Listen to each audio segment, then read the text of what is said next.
All right, guys. Injury stuff. DJ Reed's out. Garçon will be out. Goodwin's out, and Garnett's out.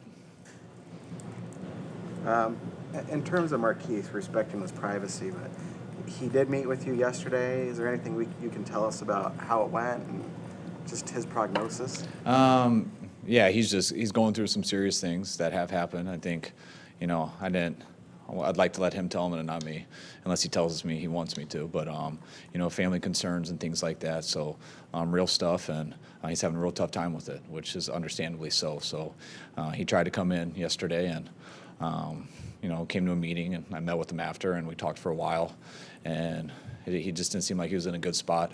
Thought it'd be better for him to go be with his family right now, and he agreed, and we'll reassess it after the game and where we go next week.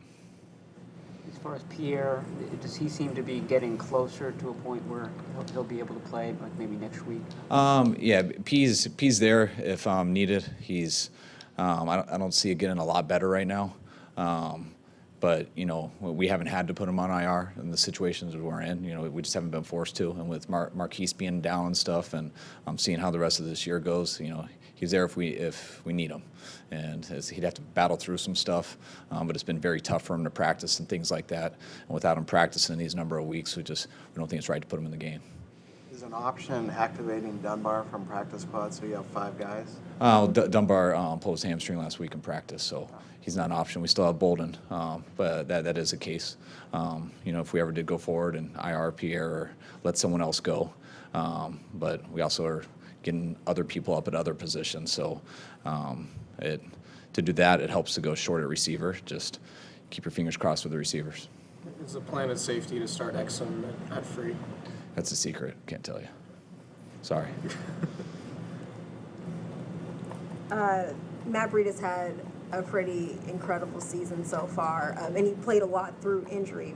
Does he get tough guy points in your book with what he's done, or is that just something you expect in your players? It's definitely something you expect from your players. If you're not like that, it's really hard to have a long career in the NFL because it's a physical game, and we play a lot of games. So, and you don't get, at the most, you get 6 days rest, really. So it's, but especially as a running back, Breida's battled throughout the year. I think everyone's aware that he has been battling through an injury, and it hasn't been able to heal. But he's been out there every week. He's done a really good job, and he's as tough as anyone I've been around. That's why he's been able to get through this year. Wish it could have healed up, especially over the bye week and stuff. And once you think it's going to, and he does, always with those lingering ankle issues, he tends to re-aggravate it during the game. So what's been great about him is you rarely lose him for the whole game. He comes back, but this year is going to help him a lot, help us a ton, and I expect him to be even better going into next year. You mentioned you thought the offense was rusty coming off the bye week last week. Is there anything you do differently after you see some rest like that during this week of practice? Well, yeah, you saw it last week. I saw it, which is expected coming off of bye weeks. That's that fine line as a coach. Do you want to keep him here in practice over it? With how late ours was in the season and how much rest we needed, especially coming off a Monday night game, which makes it a day shorter anyways. That was a dilemma I was really battling myself with, and I thought it was important to give them rest, which I think sometimes helps the defense a little bit more. But the offense just moving together and things like that, I think they somewhat struggle. That's why I did keep the pads on for the entire day last week, where sometimes we just keep it on for a couple periods. But no, we point it out, we talk about it. You hope it's not like that, but I saw that in the game. I'll adjust some things differently because of that next year. But no, we emphasized it this week. I felt we got more of our rhythm back, and feel we're good to go. Was the offensive line particularly rusty too? I think everyone was, yeah. Those guys I think have been, our leaders throughout this year. But, I thought they didn't play as good as they usually have versus Tampa. Why not bring PETA up from the practice squad these last stretch of the season? Just because it's about, we might. There's still 5 games left. PETA's been doing a good job for us and stuff, but, in order to bring someone up, someone's got to go down. We have stayed fairly healthy on the defensive line and outside linebacker and where we use PETA. We'd like to get PETA up. He's been doing a good job in practice all year, and we'll see if that happens, but the time right now it hasn't been right yet. You mentioned you want some of the young guys to earn the playing time that they get. I think Solomon had more more snaps than anyone else along the D-line last week. Have you seen him earn those reps, and then how have you seen that unfold? Yeah, I thought he did a good job with his reps last week. We kept him out there more, put him in some different spots. I plan to see it similar this week. But, Solly is, he's been battling all year. He's had times where he does better, times he does worse, but he's not trying to hide and disappear. He puts himself out there. He wants the reps. He wants put in those tough positions, and he's hard on himself just like we are. And the more time he got last Sunday, I did see some good things. I don't think it showed up a ton on the stat sheet, but he did make some plays and got close, and I hope he can capitalize off them.